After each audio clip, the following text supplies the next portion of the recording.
Welcome in one and all to the latest episode of the Duval Dive, a Jaguars podcast. Of course, I am Kyle Nash, the student of the game of the Jaguar Report of SI, and of course, my man, the champion himself, Travis Holmes of Big Cat Country. Listen, I know there's no Jags football this coming weekend. I know I'll be at the Citrus Bowl covering LSU, FSU for this Sunday. So I will not be deprived of football, but there is football out there. It's just not Jaguar football. But enough about what I'm doing for the 3-point conversion. I am here to talk some Jaguars with my friend Travis. Now, of course, welcome in, Travis. Of course, I got to bid you a fair good morning as we're doing our first morning edition of the Duval Dive podcast. Let me get the simple one out of the way, man. We wrapped up preseason last week. Miami came to town over in Everbank Stadium there. I got to get used to that. It's not TIAA Bank Stadium anymore, whatever.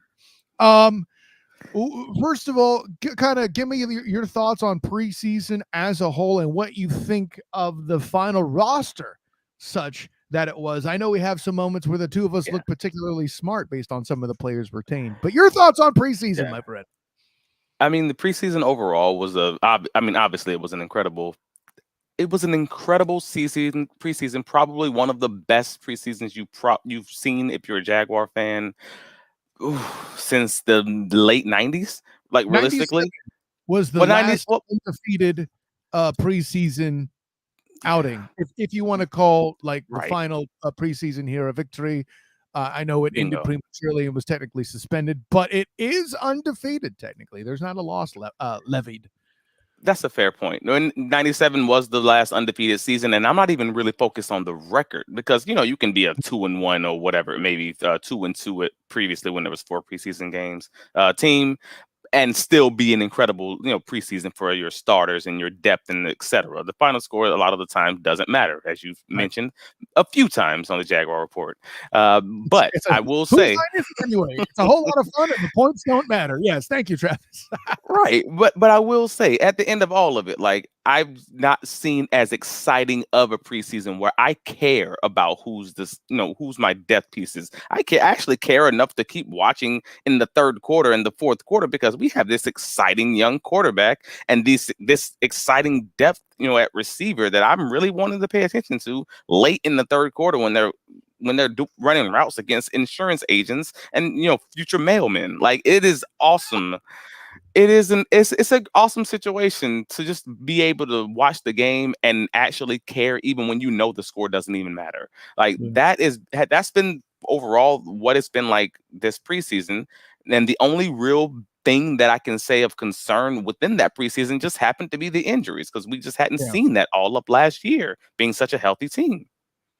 Yeah, generally speaking, other than, of course, the whole James Robinson situation, which they overcame with Travis Etienne stepping up last year, for sure. Too. By the way, speaking of things that showed out, props to my guy Drew Willingham noticing our adoption of the background that we're rocking here on the Duval Dive. And listen, shouts to Drew Willingham and Sertoba Media, where the struggle is real.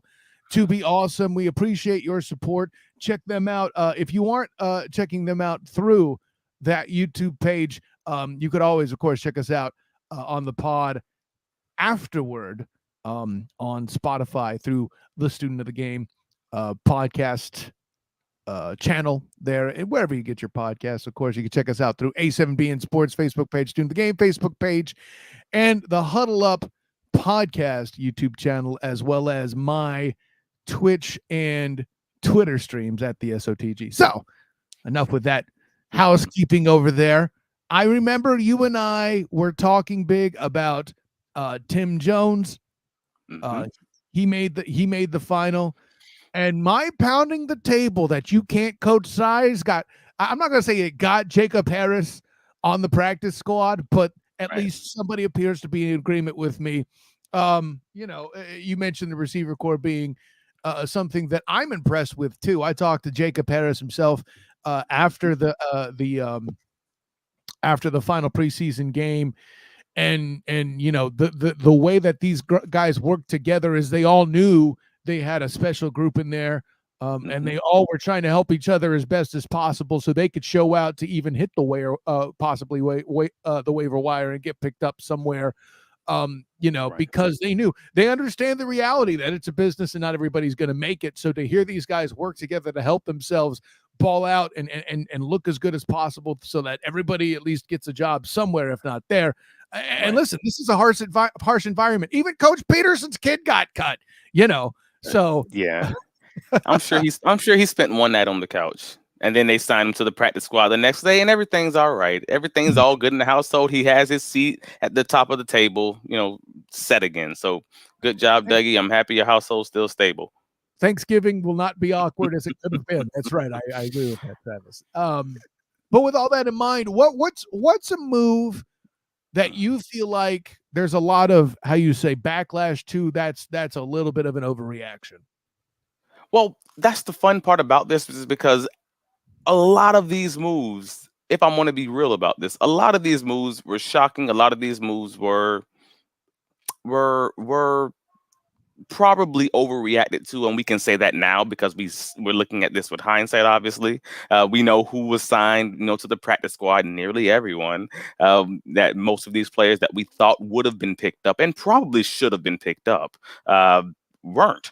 And so the Jaguars kind of had their pick of the litter in this case. But Nathan Work, obviously, we all knew that there was a good chance that it was literally a coin flip, 50-50, whether or not he was going to be, released, or whether or not they were going to be able to keep 3 quarterbacks on the roster. They went the 2 quarterback roster way, and everyone, and probably nearly every Jag fan, thought that there was a high probability of him getting, picked up by another team, or at least, or if not picked up by another team, at least choosing to go to a practice squad for another squad. Like, at that point, he does have his pick of the litter. We know that when he originally signed back in January, that he had 12 teams interested in him at that time. I believe it was 8 of them had already offered him a contract, and he chose the Jaguars for that opportunity to compete. So the real question at that point was whether or not he got a true chance to compete, like whether or not that was a true competition versus him just having the opportunity to play. Obviously, he chose to come back onto the Jaguars practice squad, but a lot of fans didn't like it originally, and now they probably love it because guess what? We got the best of both worlds. We got that guy on our practice squad and probably first dibs in case he does get an offer to go into someone else's active roster. We have that opportunity to add him as third quarterback at that time. And he's under Dougie P with maybe up to a year to get that practice and get that acclimation to the offense. Like, it really is the best of all chances at that point. It's the best of all worlds. And let's add another winner to the scenario, Travis Holmes, in the form of Rourke himself. I think it was you that tweeted out the salary increase just by being on the practice squad versus playing in the CFL. So really, everybody is winning here. And listen, you're coming to see a lot of that in this preseason for the Jaguars this season. But Travis, let's go ahead and get into this. This past week on the Student of the Game podcast, the AFC South previews took place. And if you want to see the article I wrote for the division, you can check that out on Monday on the 3-Point Conversion, 3pointconversion.com. Look up the title of the preview will be Duvals and Don'ts. I wonder who you think I'm favoring to win the division, Travis Holmes. Now, listen. Yeah.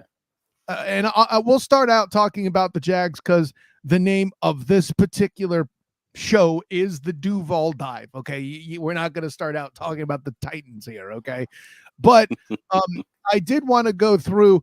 I had John Shipley of the Jaguar Report on the show. Talk a lot about what he liked about the Jags, what he did there. Go ahead and check that out at your convenience if you want to see that and the rest of the predictions on that show from a talented panel of guests from all 4 teams in the division. But in particular, the thing I want to touch on. See, we've seen so much offense this preseason, I'm brainwashed.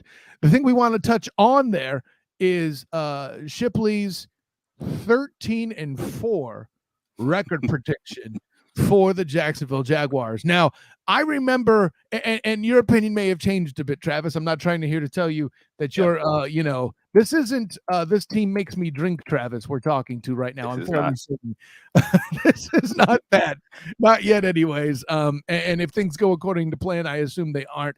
But I have the Jaguar schedule pulled up with me here, and Mhm. I'll tell you this, buddy. And I said it to Shipley that night. 13-4 seems tall for me. I'm just going to ask you before we get into it. Does it feel tall Mhm. for you as well? Yes. So you're funny. It's what I've had this conversation with a few different people, and I've tried to make sure I'm fair and balanced in this analysis. Historically, I am the most pessimistic Jaguar fan probably that I know. And that's because I've been beat down over this past, 10 to 12 years of mediocrity and, overhyping in the offseason, that whole song and dance that many Jaguar fans are accustomed to. So Hey, I say all that to say, even in my most pessimistic viewpoint of this team, I still see them as a double-digit win team. Like, I feel like if they get 9 wins, it is probably a failure of a season, and they could probably still make the playoffs with that record. I mean, if 9-8, if they go 4-2 in conference. now, if they go Um, 9-8 and make it to the AFC South, you're willing to amend your statement? Like, let's I'm be calling clear. it.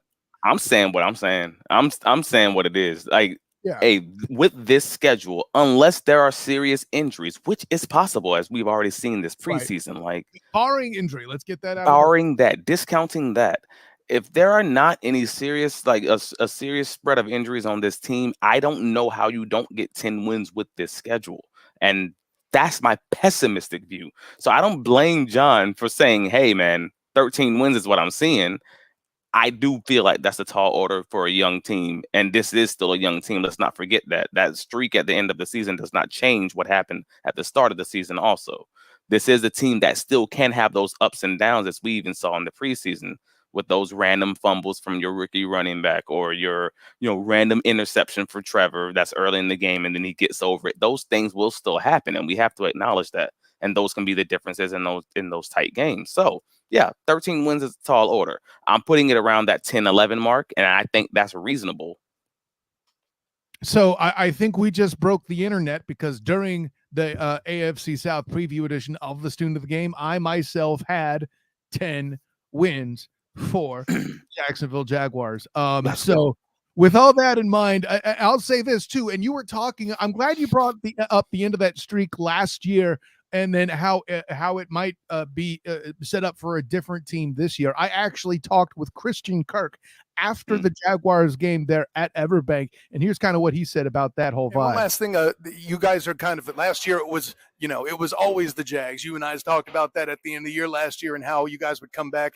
Now there's a lot of talk, and I know talk is just talk, but that the Jags are kind of favored in the AFC South, kind of changing the element of it was always the Jags to be a bit more of a statement of confidence.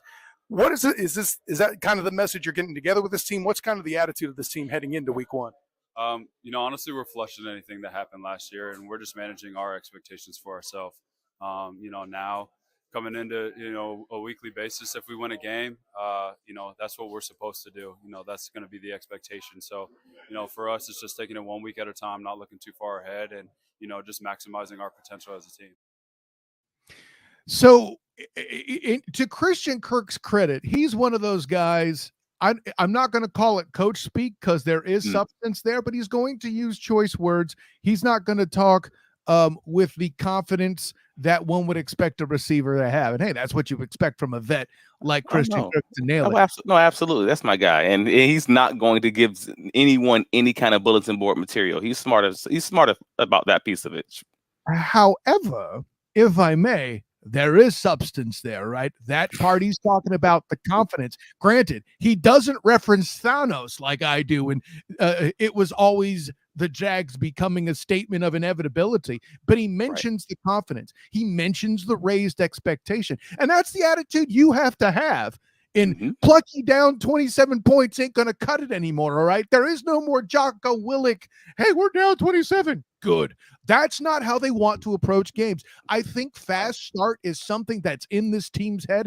And frankly, if I'm Doug Peterson, I'm actually a little bit distressed at what happened at the end of that first drive. Yeah, I get it. It's preseason. Yeah, thank goodness that Tank Bigsby, who's going to make Kyle look like a big idiot for how good he's going to play in 2023, made the mistake when it didn't count. God bless it. But at the end of the day, I know as a coach, I would have wanted that drive to end the way that it should have, with that fast start, so I can tap on the bullet board. Hey, guys, it looks like that. Okay. But, I mean, the statement of confidence and how they should approach, you have to agree with what Kirk said there, right? I think we do, and that's the greatest part about that statement, is that they actually that they really believe it. Like, they believe it, and they have those expectations for themselves as this team. Now, again, there is still that question of, should that be the expectations when they're playing against starters, because we still haven't seen it. Right. And as it stinks to say, they played against starters for Miami, but they didn't play against starters as far as the run game is concerned, as far as right. Yeah, right. All the starters, as far as the two Christian interior Wilkins linemen. Yeah, exactly. Christian Wilkins missing matters. That's a Pro Bowl caliber dude, right? I don't think anybody has illusions otherwise. They were missing their top 2 interior defensive linemen, and we ran down their throats. Let's just call a spade a spade. So, and we really want to see what we have in us, and I believe everyone else, the players themselves, have that same thought process. They have that expectation of themselves, and they probably really wanted to see those points, just to say, like, to your point, hey, this is what it looks like, and that's what we want every time. That's how we start a game, and so we can finish it out and show them that way. But they haven't seen it yet, and that is, to everyone's point, I should say, that's a concern. You want to see it. You want to see them open those games, because they only got those 2 drives, and you're going to want to see them close those games out with that lead, instead of having to have those comebacks, because that's not going to last long term in the NFL. Sure. So speaking of agreement, Travis Holmes, Drew Willingham coming in the comments, 10 and 11 wins is respectable, Travis. I agree with that prediction. Drew Willingham signing off here too. By the way, this statement alone, in tribute to "This Team Makes Me Drink" t-shirt, his response is this: the teams that make you drink the entire NFC East. Now, based on that statement alone, Travis Holmes, can you guess for what team Drew Willingham follows? Drew feels like a Giants fan. I don't know. That's very close. I can see why. Is it the Eagles? How would the Eagles make anyone drink this past I don't know. I'm not this past year. I'm trying to figure out. Trash team in that division, and you'll get it. The most trash team in the NFC. Yeah, NFC East has got to be the Commanders right now. The Red Tails, absolutely right. And Red Tails. I'm sorry. Yes. I mean, your mama named you Redskins, and I can't even call you that no more. I don't know. I'm losing track of this, man. All right, yes. Is that the Cassius Clay defense you just used? No, man. That's the Coming to America. Your mama named you Cletus, so I'm gonna call you Cletus. But yeah. There you go. I'm gonna call him Clay. I get it. By the way, Drew also hands you another subtle hint. Take a look at the Surtoba logo in the upper right hand corner there. That's all you need. The Red Tails is, sorry, Commanders, such as they are. So that's probably why that team makes them drink, considering the rest are all, at least being predicted to at least fight for the playoffs. So, of course, I've seen some people flying off the handle trying to convince me that Sam Howell can make this team a playoff team. But this isn't an NFC East show. You could watch that on the NFC East preview of the Student of the Game. Bing! Anyways, with that in mind, Travis, we've talked about, we both see 10 wins for this squad. Let's go ahead and jump through the schedule as we go here to find out where we think the Jags might struggle. Now, what I find interesting, let me ask this question. The opening game is going to be them going to Indianapolis to do battle with the Colts. Currently, I believe 0-9 are the Jags in Indianapolis. Yeah. If this isn't the opportunity to break the streak, I don't know what is. This has got to be it, but you can never say never in the NFL, and that's what always stinks. Is I think everybody and their mama gonna put money on the Jaguars to win this game, even if it's in Indy. But it's still the NFL. We all thought the same thing for Houston last year, And somehow, some way, that game just looks weird enough, and it works out weird enough, and you think they should be up 14 points, but they're only up 3, and then there's the turnovers, and then these things happen. So I say all that to say, yes, they absolutely better win this game. However, we've seen that before. It's the NFL, and that spread, that the difference between a bad team and a good team can truly be week to week if there's just a wrong matchup. And historically, this has been one of those wrong matchups for us.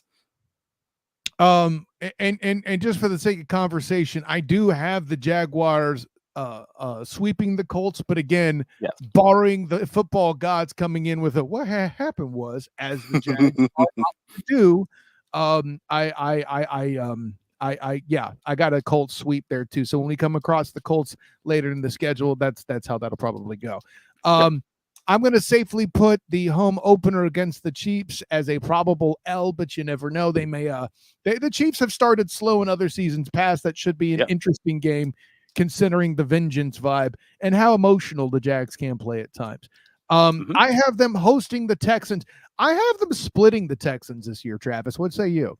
I said that's historically what's going to happen. And and against that team, yes, I see them splitting and probably winning at home, losing away, just sort of like that Indy situation.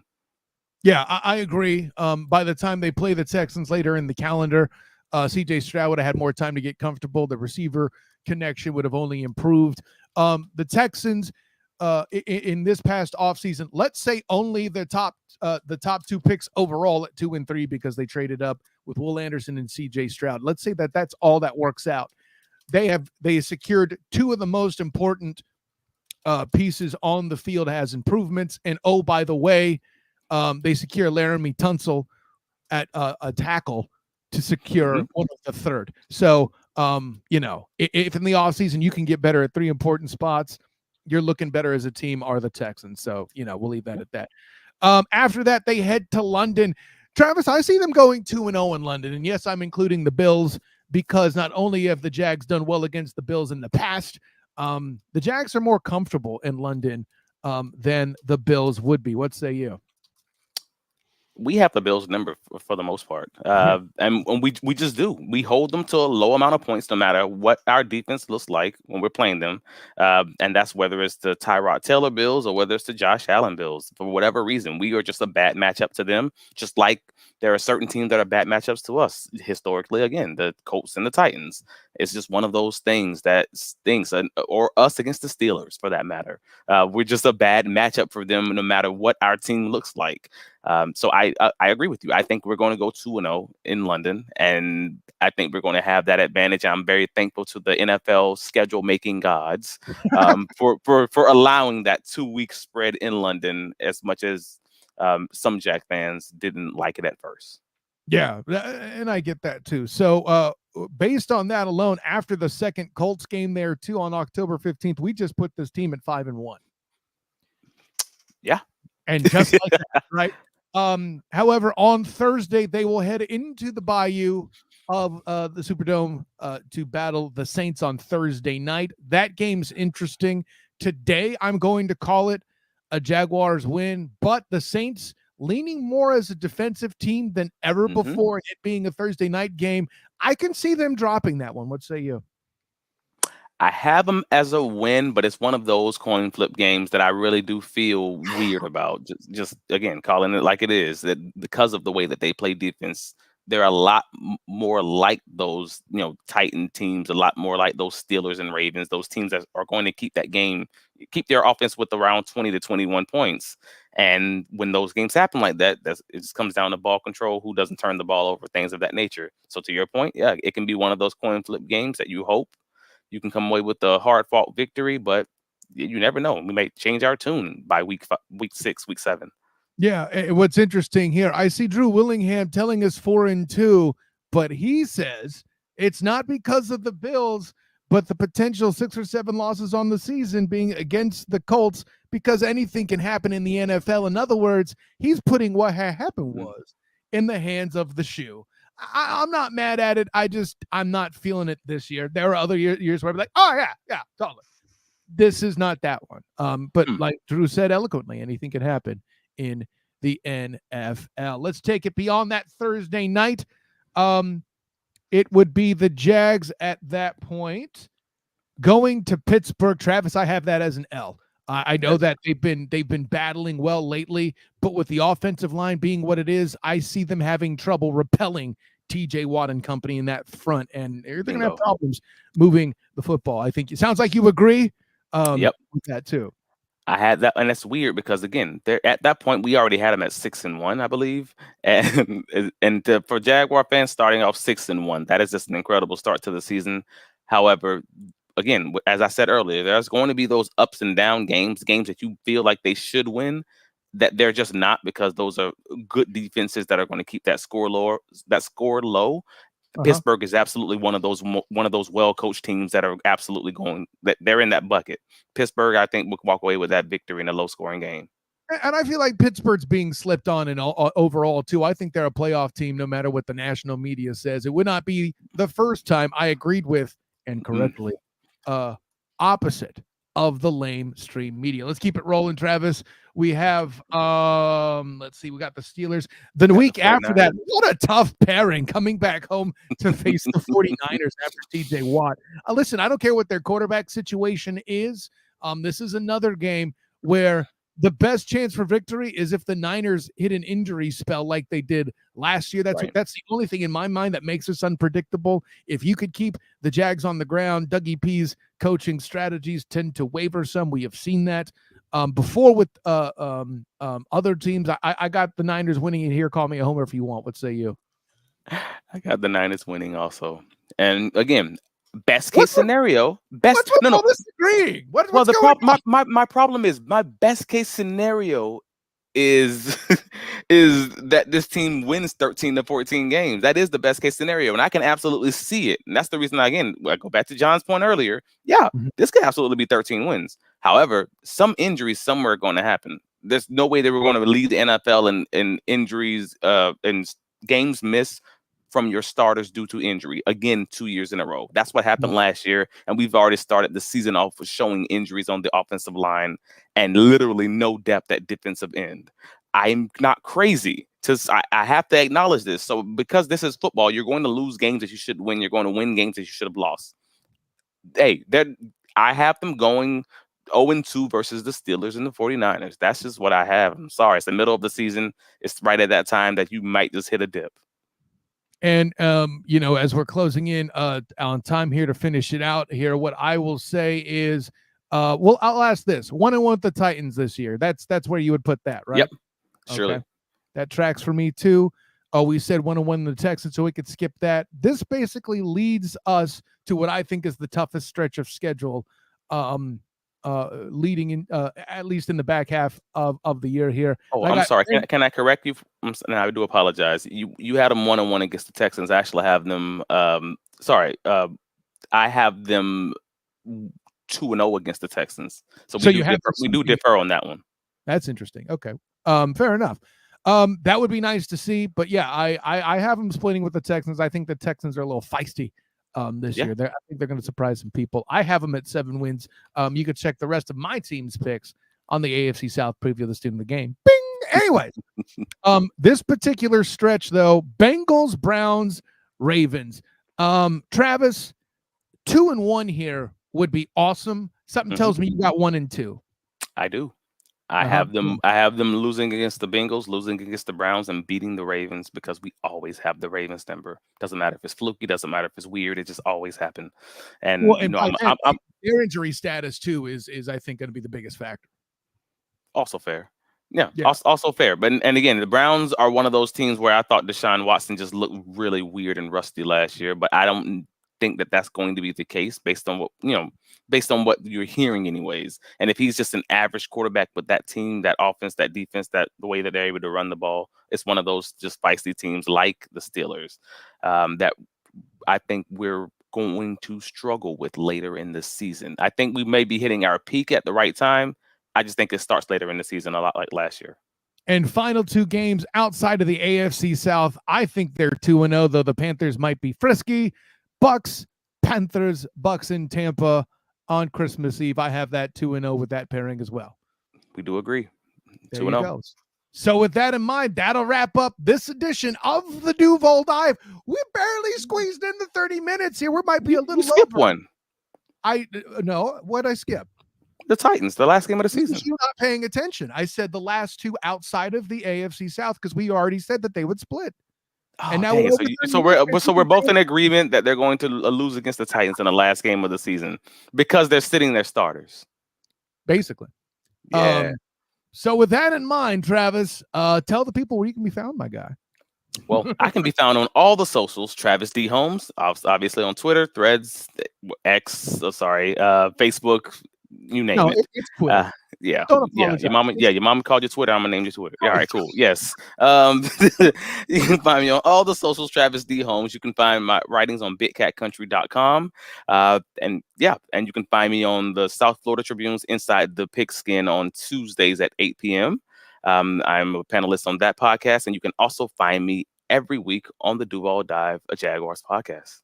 Bam, make sure you check that out if you don't do it live, wherever you consume your podcast. Of course, I am Kyle Nash, the student of the game. You can find me on Twitter at the SOTG. Find me on Instagram as the same, the SOTG. Check out my writings with the Black and Gold Banneret covering UCF and the 3-point conversion, along with the Jaguar report covering various things, Jaguars and NFL. Also, check me out for the 3-point conversion this Sunday, covering the Citrus Bowl kickoff, LSU versus FSU. It's going to be a pretty big game, Travis. Heisman Trophy candidates, all that. Pretty good time. Pretty good time. Can't front on that. I do hope you enjoy yourself. I'm going to try. Twist my arm. And of course, the Student of the Game podcast, which goes live on Wednesday at 8:40 p.m. We will have the simulcast with me and the Huddle Up podcast crew. It's going to be a great time. I'm going to talk trash on EJ Christian. Bing! I'm assuming that because at some point he makes one of his corporate tool-like picks. It is what he does. But yes, for Big Cat Country's Travis Holmes, I am Kyle Nash of the Jaguar Report, the student of the game. And until next time, everyone, class and dismissed.